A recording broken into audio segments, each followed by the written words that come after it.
It's hard to believe this when you look at the star on the helmet and the history stitched into this franchise. But for the first time in a while, the Dallas Cowboys are heading into an offseason with more questions than answers. Let me ask you this right out of the gate.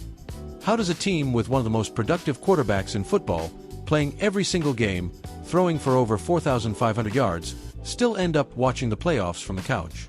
That's the reality Cowboys Nation is facing today, and it's exactly where this story begins. Sunday afternoon at AT&TStadium, Jerry World, the billion-dollar cathedral of football, was supposed to be a moment of pride, maybe even a statement to close the year. Instead, it turned into a sobering reminder of how unforgiving the NFL can be. The Cowboys fell 34-17 to their bitter NFC East rivals, the New York Giants, sealing a 7-9-1 finish in the first season under head coach Brian Schottenheimer. No playoffs. No late-season miracle. And just like that, a roller coaster 2025-26 campaign came to an abrupt stop. And yet, in the middle of disappointment, frustration, and a fan base demanding answers, one voice stood out for its honesty and perspective. That voice belonged to Dak Prescott. After the loss, Prescott didn't dodge the moment.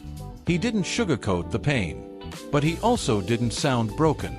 Instead, he sounded reflective, almost grounded, as he spoke about what he called a silver lining in an otherwise difficult season. And that silver lining? Health. Availability. Perspective.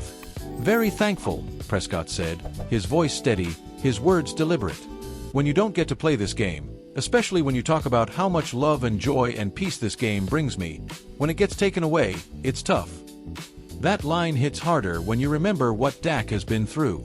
The gruesome ankle injury in 2020, the long rehab, the doubts, the whispers about whether he'd ever be the same. Fast forward to now, and here he is, having played all 17 games in one of the most demanding seasons of his career. And that's where this story really gets interesting. Because if you strip away the record, the missed playoffs, and the bitter taste of that Giants loss, what you're left with is one of the most impressive individual seasons by a Cowboys quarterback in recent memory. Prescott finished third in the entire NFL with 4,552 passing yards. Fourth in passing touchdowns with 30. Just 10 interceptions in a league where defensive schemes are more complex than ever. Those aren't empty numbers. Those are the stats of a quarterback who carried his team, week after week, often putting the offense on his back and saying, "Follow me." Now, for our casual fans tuning in, let's pause for a second. When we talk about a quarterback, we're talking about the leader of the offense, the player who touches the ball on almost every play, reads the defense, calls adjustments, and delivers the football. And in today's NFL, where passing efficiency often decides games, Prescott was elite. The problem? Football is still the ultimate team sport. Here's where the Cowboys' season unraveled. Offensively, Dallas had flashes of brilliance. CeeDee Lamb emerged once again as one of the most dangerous wide receivers in the league, consistently torching coverage and making contested catches look routine. The addition of George Pickens gave the offense a physical edge on the outside, a true one-on-one threat who stretched defenses vertically.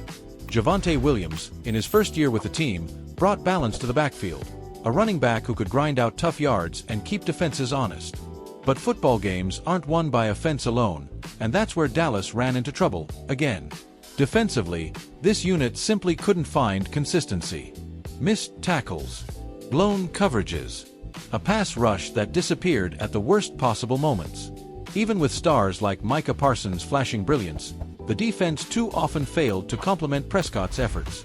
Time after time, Dak would lead a scoring drive, only to watch the opposing offense march right back down the field. In simple terms, the Cowboys couldn't get off the field when it mattered most. And that's what makes this season so frustrating for Cowboys Nation. Because this isn't a rebuilding franchise with no identity. This is America's team. A brand that transcends generations. A franchise built on legends like Tom Landry, the stoic architect of greatness. Roger Staubach, the original clutch quarterback. Troy Aikman, Emmitt Smith, Michael Irvin, names that still echo through the halls of AT&TStadium. This team has 5 Super Bowl trophies and a fan base that expects relevance every single year. So when you hear Dak say, when you put everything in it to come back and play your best, and feel like you've done that, but you don't get what you want, it's a tough feeling. You can feel the weight behind those words. That's not just a quarterback talking. That's a leader wrestling with unmet expectations. Now let's talk context, because history matters in Dallas. The Cowboys have seen seasons like this before, years where individual brilliance couldn't overcome structural flaws. Think back to some of Tony Romo's best statistical seasons, where late-game heroics were undone by defensive lapses. The parallels are impossible to ignore. And that's why this offseason feels so critical. The upcoming NFL draft suddenly becomes more than just a formality. It's a crossroads. Dallas will have opportunities to address defensive depth, particularly in the secondary and along the defensive line. Pass rushers who can win one-on-one. Linebackers who can cover in space. Defensive backs who can actually turn the ball over. Because if there's one thing this season proved, it's that Prescott doesn't need a complete offensive overhaul. He needs support. Around the league, analysts are already weighing in. One former NFL defensive coordinator told me, if Dallas gives Dak a top 10 defense, you're talking about a legitimate Super Bowl contender. The window is still open. And that's the key phrase, the window is still open. Prescott is 32, playing some of the best football of his career. His command at the line of scrimmage has never been better. His ability to read defenses pre-snap, manipulate safeties with his eyes, and deliver throws under pressure has matured. This isn't a quarterback on the decline. This is a quarterback in his prime. Of course, the NFC East isn't getting any easier. The Eagles remain a physical powerhouse. The Giants, despite their inconsistency, just proved they can punch Dallas in the mouth. Washington is rebuilding, hungry, and dangerous. Every divisional game is a street fight. There are no easy Sundays. And that's why this offseason matters not just for the roster, but for the identity of the team under Brian Schottenheimer. What kind of Cowboys are we going to see next year? A finesse offense forced to win shootouts every week? Or a balanced, physical team that can close games with defense? As one fan said outside the stadium after the loss, shaking his head but still wearing his jersey proudly, "I'm mad, but I'm not hopeless. Dak showed us something this year." That sentiment might just capture the mood of Cowboys Nation perfectly.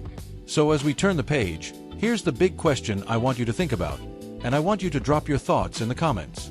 Is Dak Prescott the quarterback who can lead the Cowboys back to the Super Bowl if the front office gets this offseason right? Or are we looking at another chapter of what-ifs? One thing is certain. This season may have ended in disappointment, but it didn't end in despair. Prescott walks into the offseason healthy, battle-tested, and motivated. The draft is coming. Changes are coming. And in Dallas, hope is never more than one great offseason away.